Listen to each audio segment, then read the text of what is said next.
Welcome to day 4 of future of video editors. ఈ వీడియోలో video editing గురించి ఒక పెద్ద అబద్ధం గురించి డిస్కస్ చేద్దాం. యాక్చువల్ గా మార్కెట్ లో క్యాప్ కట్ వచ్చిన వాళ్ళు వీడియో ఎడిటరే, ప్రీమియర్ ప్రో నేర్చుకున్న వాళ్ళు వీడియో ఎడిటరే, ఈవెన్ ఇన్స్టాగ్రామ్ ఎడిట్స్ నేర్చుకుని దాంట్లో వీడియో ఎడిట్ చేసిన వాళ్ళని వీడియో ఎడిటర్స్ అంటారు. అండ్ మీరు మార్కెట్ లో ఎవరిని అడిగినా అసలు వీడియో ఎడిటింగ్ అందరూ నేర్చుకుంటున్నారు, ఫ్యూచర్ లో అది సాచురేట్ అయిపోతుంది అని చెప్తూ ఉంటారు. బేసిక్ గా అవుట్ ఆఫ్ 10 మెంబర్స్ లో 3 or 4 మెంబర్స్ గుడ్ ఎడిటర్స్ ఉంటారు. వాళ్ళకి ఎడిటింగ్ సెన్స్ తెలుసు, మీరు ఎలాంటి రా ఫుటేజ్ ఇచ్చినా దానికి మంచి కలర్ గ్రేడింగ్ చేయడం తెలుసు, అండ్ స్టోరీ టెల్లింగ్ చెప్పడం కూడా తెలుసు.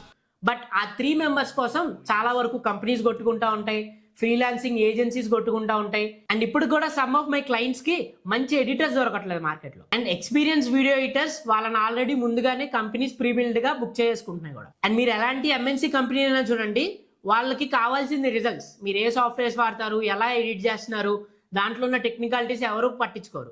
బట్ మీరు చూపించే రిజల్ట్ నే వాళ్ళు మోస్ట్ ప్రాబబ్లీ మీకు ఇచ్చే శాలరీగా చూస్తూ ఉంటారు. So don't learn not only softwares and AI tools, learn the editing sense. ఈ టాపిక్ మీద ఒక గుడ్ ఎడిటర్ కి ఒక గ్రేట్ ఎడిటర్ కి డిఫరెన్స్ ఏంటో మీకోసం ఒక పీడిఎఫ్ అనేది రెడీ చేసి ఉంచాను. మీ కనుక ఆ పీడిఎఫ్ కావాలనుకుంటే డివి అని కామెంట్ చేయండి, నేనే డైరెక్ట్ గా మీకు పంపిస్తాను. మమ్మ మిమ్మల్ని ఎట్లా సెటిల్ చేయాలని రాత్రి నిద్ర ఉంటలేదు మమ్మ నాకు.